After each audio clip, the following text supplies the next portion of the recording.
Hi clarinet fans, Kathy Williams-Devries here, bringing you a video on my thoughts about playing scales musically. This comes from many years of happy scale practice and the benefits I've noticed in sight reading and playing in difficult keys and being able to learn pieces a lot quicker. Because really there's, I mean, right up until sort of the 20th century, pieces were pretty much built on scales. So I'm going to show you a few pieces where that is so, and also some really good methods for scales. Now, my point of this video is explaining why I think scales should be played musically and with a good reed. I once heard a clarinet player say that he had a reed so bad he wouldn't even play scales on it. I think that's a little sad. I always put my best reed on and try and get my scales sounding as beautiful as possible. And the scales I especially want to hone in on are actually arpeggios and broken chords, which crop up in Mozart and Weber and Spohr. I've got plenty of examples for you. So when I'm talking about practicing your broken chords and arpeggios, I have two methods I use consistently. One is the Behrman third method, and one is the close complete method. I sometimes do both at the same time, but they're really helpful, and it's even better if you go onto the chords of the seventh. So if you look on my book of the Behrman, it's page 6, you've got your broken chords. Now, another thing that I explained in another video was that you should also practice your scales with articulations, and I explained sort of with Mozart and Weber that have such light articulation that if you practice your scales with different articulation, it's a lot easier when you come to play those scale passages in your pieces. But with these broken chords and arpeggios, I actually practiced them all slurred and tried to get a beautiful sound right across the range.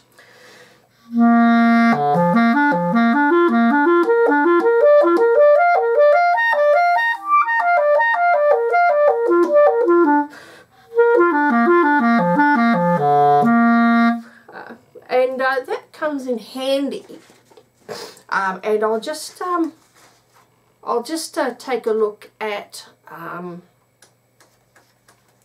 the broken chords. This is the broken chord passages. This is just the broken chords.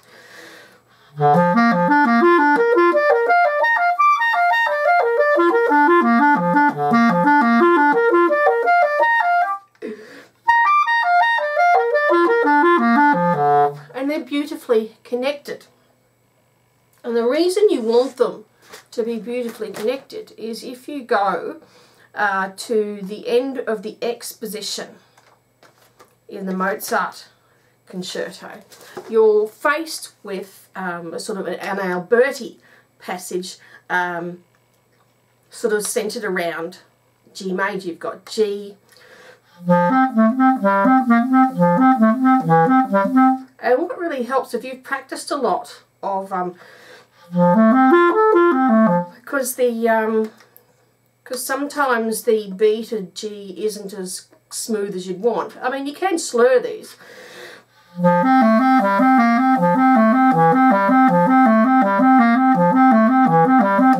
And because you're moving sort of 2 to 3 to 4 fingers at each time,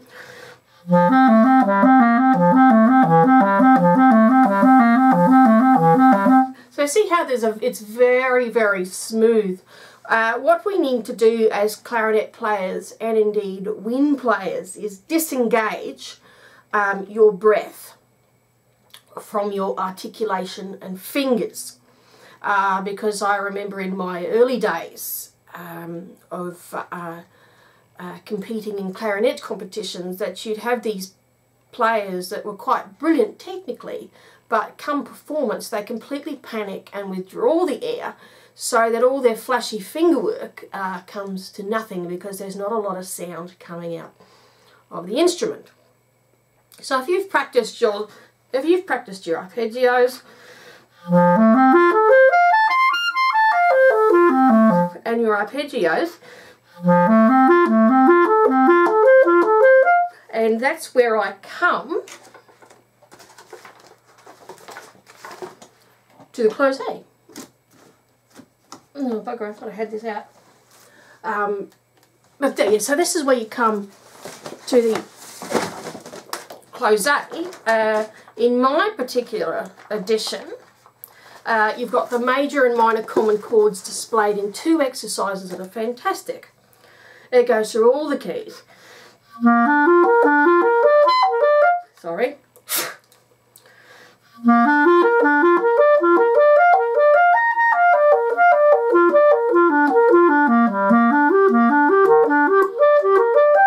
And if you can get that exercise really strong, then go on to the next one.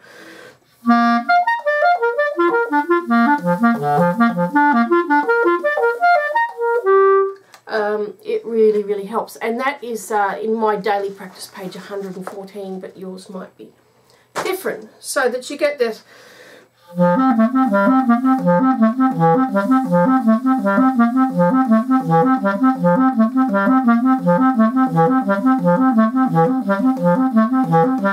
So that's from your Bearman, and then you've got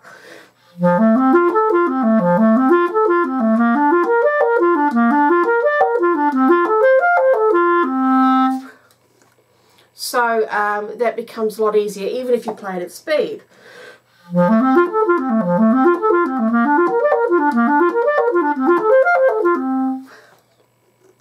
And then once you've come from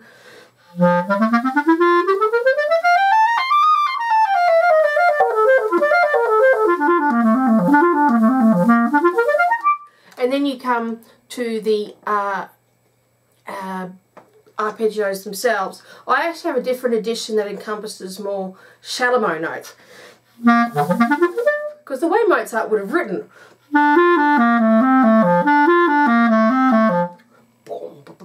you would have hit that low C, which of course the regular clarinet doesn't have, but you can always play the regular C and then start your arpeggio on the low E, because it makes a lot more sense given that the rest of the passage has been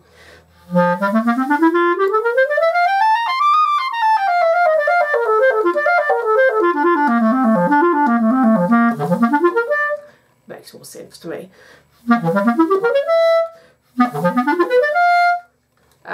So yeah, it makes more sense to me. But here you are, you've come to your arpeggios. And another thing I might mention, which harks back to my articulation video, is that if you practice your scales with different articulations, something like the becomes a lot easier, especially in the first part of the Mozart. And a lot of clarinetists slur this. I like to tongue it. So it comes actually in the 69th bar. So if you're actually practicing, like in the close I've got, if you're actually practicing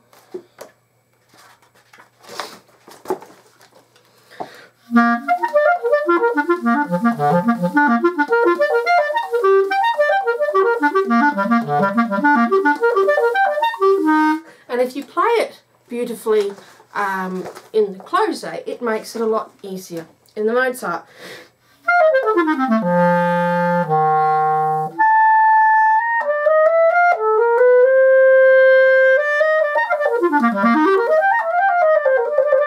I mean, that wasn't totally clear.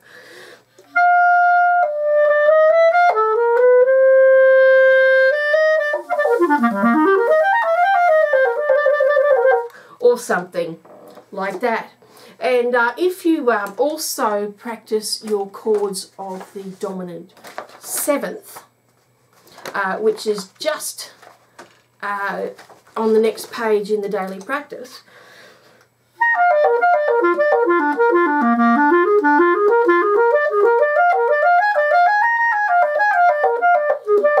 but if you practice them with different articulations,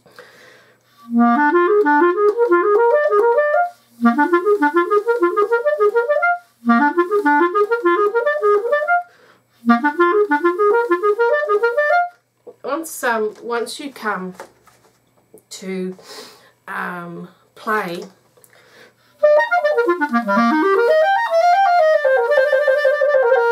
becomes a lot easier, and especially when you get to that A flat dominant seventh.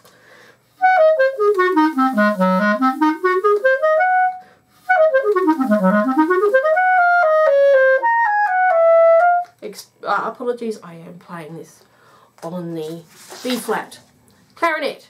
Now, disengaging your breath from your fingers which means you blow even harder when you're playing technical stuff, will help it come out better. I know that it's not, you know, the natural reaction is to shy away from it. I say no, so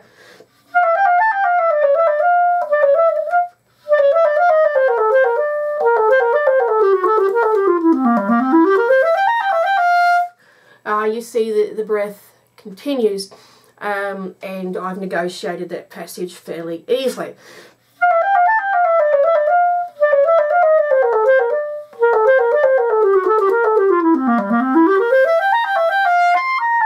And really, it's just so smooth. And I also suggest you practice your scales in thirds, especially.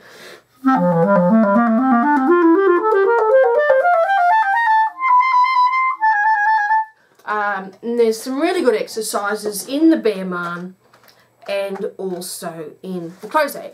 On my close-a, page 112, you've got a whole 2 pages.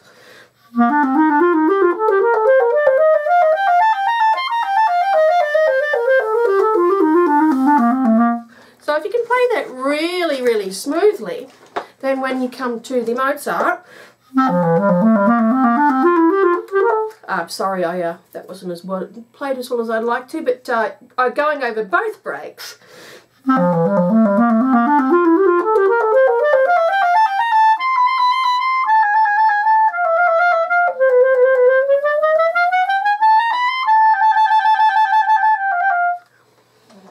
So if you've practiced your thirds, that's quite easy. And also, if you practice your regular scales, so say I go back to the bare marn and I try to play these.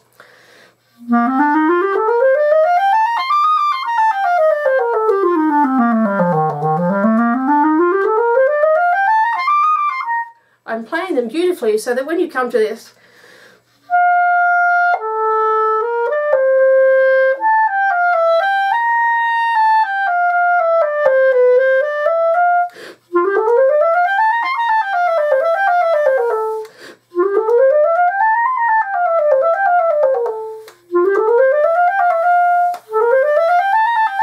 you notice how much smoother the Mozart is sounding. So with these, in the third division, from sort of number 1, the first page,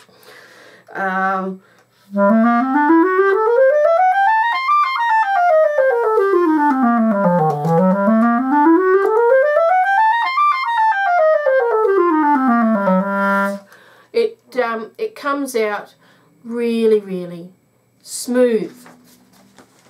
And again, at the end of the first, first movements, you've got the Alberti happening again.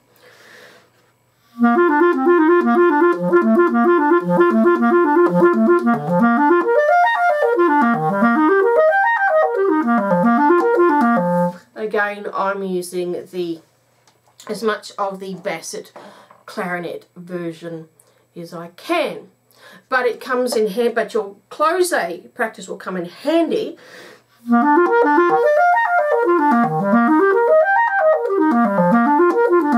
How much easier is that? And then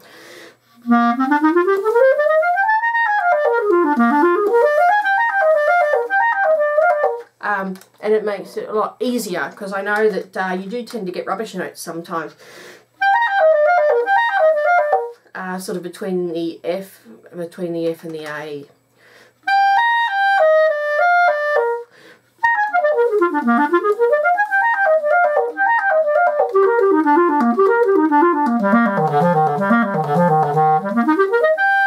And as you see, I'm using as much of the basic clarinet version as I can. When it comes to your chromatics, Closet's got a brilliant 2-page exercise on chromatics, and again I encourage you to use different articulations.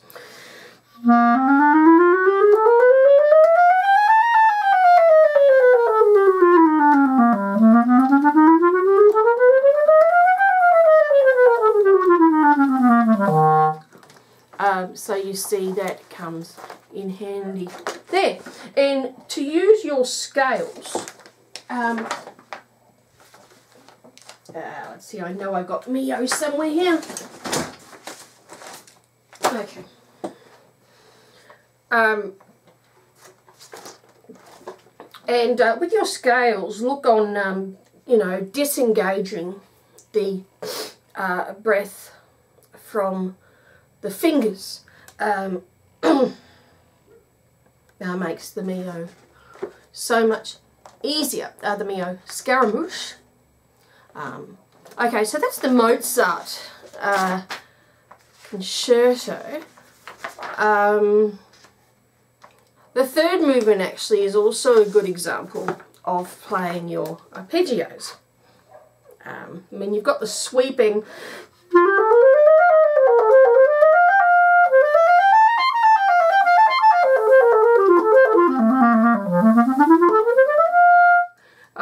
Very easy, but when you come to this,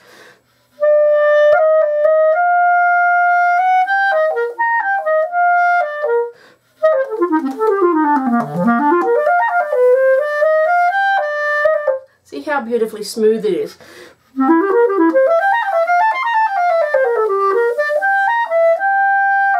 And then of course in bar 84,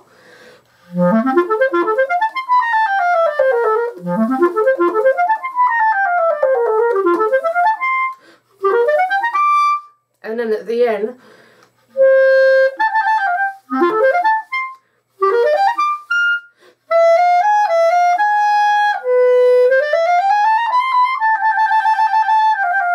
you'll see that it's a lot easier for you if you practice your arpeggios, especially.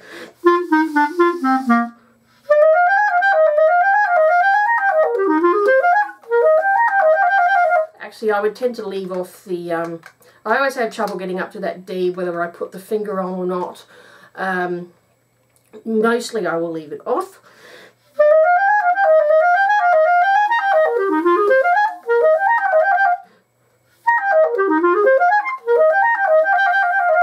But, and also, practicing stuff in, say, E flat and A flat major comes in handy around about bar 208.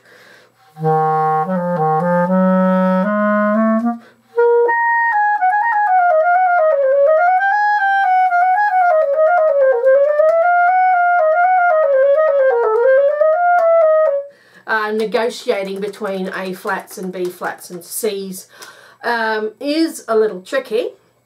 Now there's another lot of scales in the Wehrmann I also endorse, which are the returning scales.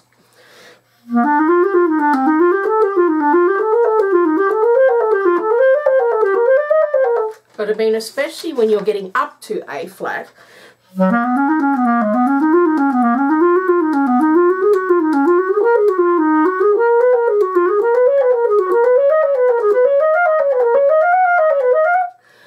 really help passages like that in the Mozart. So that's a look at how playing your scales beautifully will help your Mozart. Let's try the Brahms first sonata, and your broken chords and arpeggios again in evidence.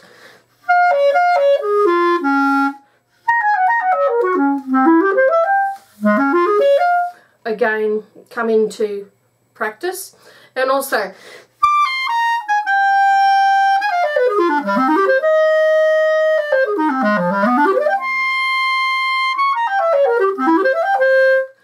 a lot easier when you practice your broken chords. And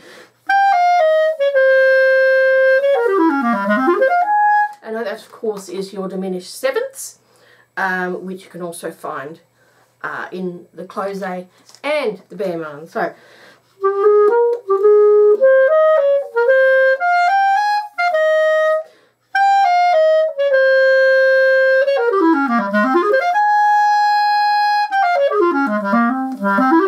it's been a while since I've played these.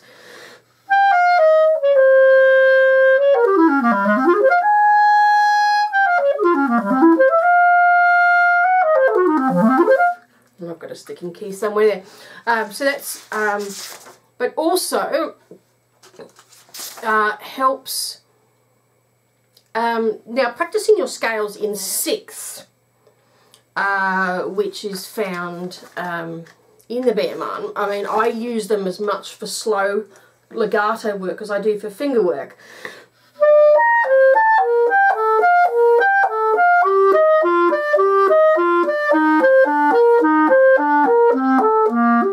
Really helps in the fourth movement of the first Brahms. Third movement.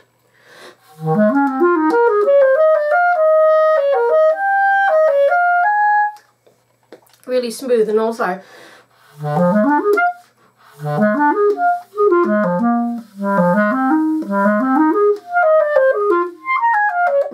really helps. And in the last movement, as well as the articulation,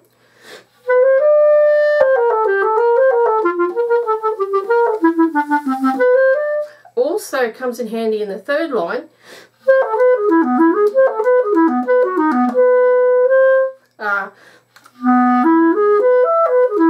So that's your F sharp major chord. Actually, it's probably closer to a seventh, but so if you're sort of, you know, used to fiddling around in there, it makes it easier, and also becomes a lot easier now. And also at the end of the first sonata,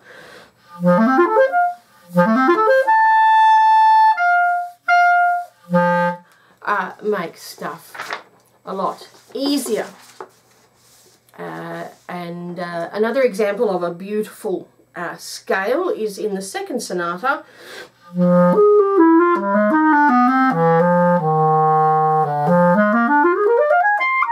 And if you can get that super smooth, it sounds absolutely gorgeous. Now, again, where a sort of practicing of an E flat and an A flat returning scale is that the second movement of the Brahms second sonata in F minor.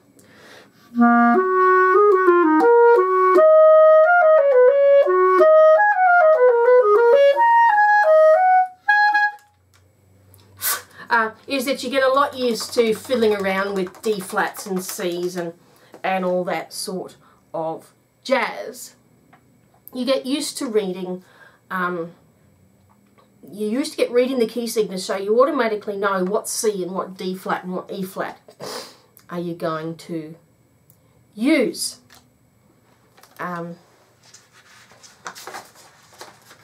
So yeah, that's the Brahms sonatas and the Mozart. Oh, here's the Mio. Now, what I was going to say in the Mio is that you have passages of sort of chromatic, not modulation, chromatic, basically taking a sort of a riff and continuing it down the clarinet. What I mean here in Scaramouche is that even in the beginning,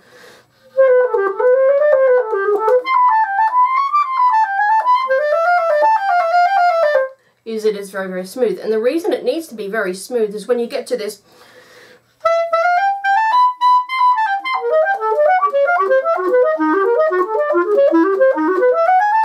is that if that is not quite as legato as you would like,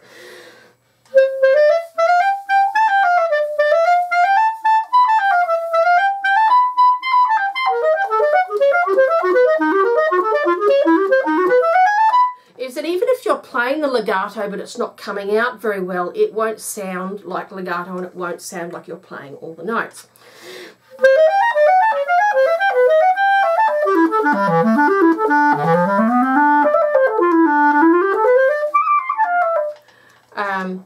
And then you've got in the Scaramouche,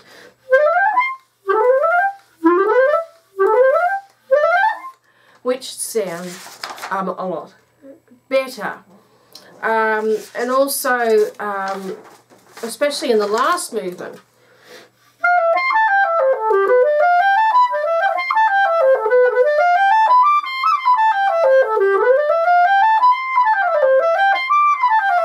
is that the smoother you get it, the better it's going to sound. And then you're sort of getting, you have sort of passages of thirds.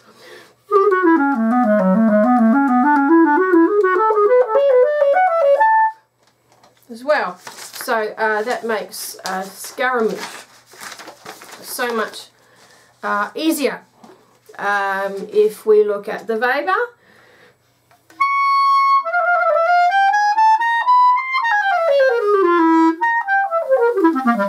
you want that really strong. He has quite a lot of just passages of scales, especially in the sort of developmental section.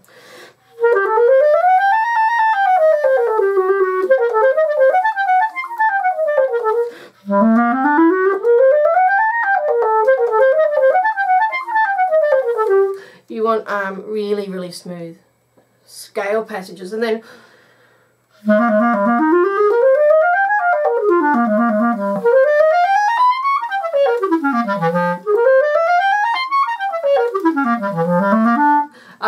so that you want that really, really smooth and well articulated. Also in the second movement,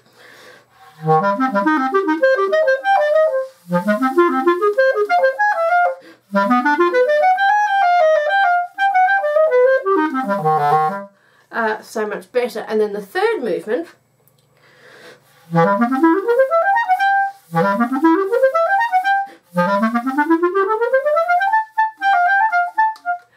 makes things so much easier, especially sort of towards the end.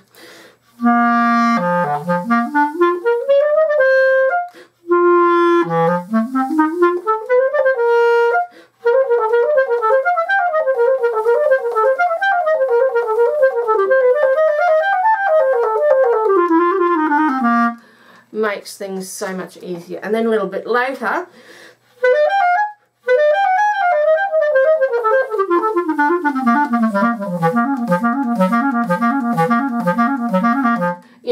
imitation, that's what I was wanting to say. And then in the last bit,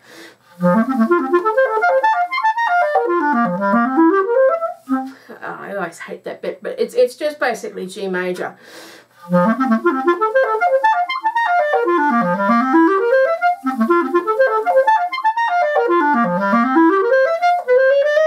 And then your chromatics are coming into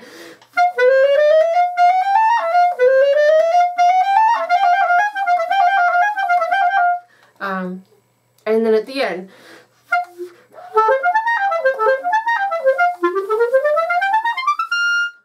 again having a really strong staccato. If we look at the Stamets,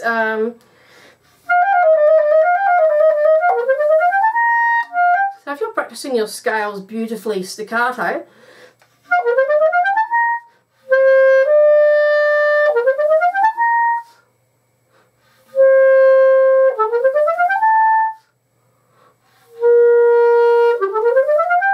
very, very smooth. And then the scale passages.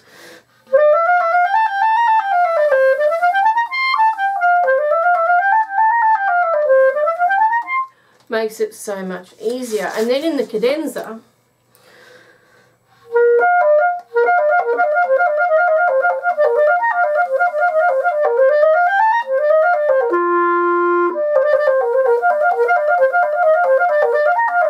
so that if your broken chords are beautiful,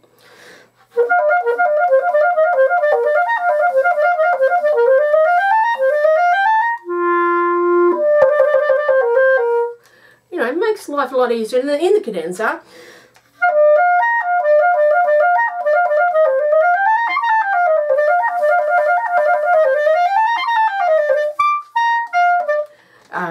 etc. And you're helped in the last movement.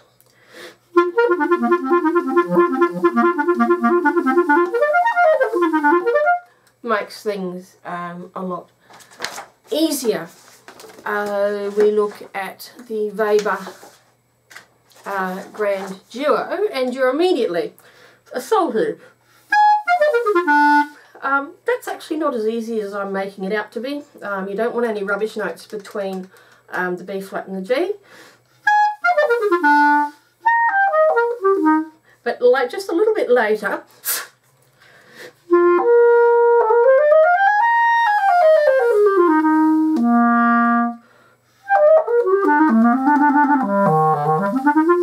so yeah, I've totally disengaged my breath from my articulation and finger work, and that comes in handy at the end of the Weber when you've got this.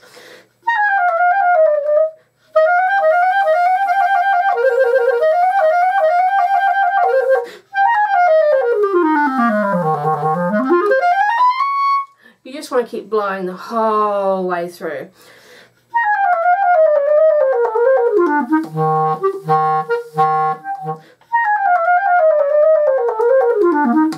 And then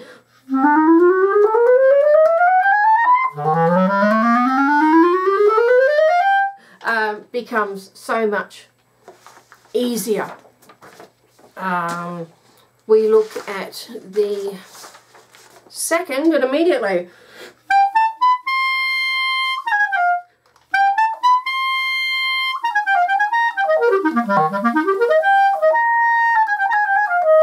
so immediately you've got scale passages, and then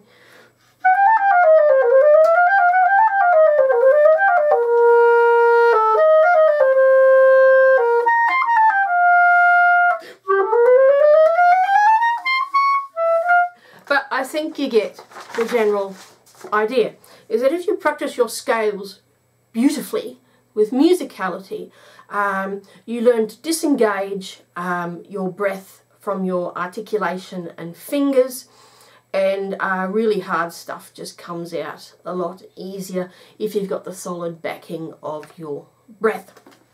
So I hope that's of some use. I'm not necessarily playing the pieces perfectly. I just want to illustrate that playing your scales beautifully will help your pieces sound beautiful.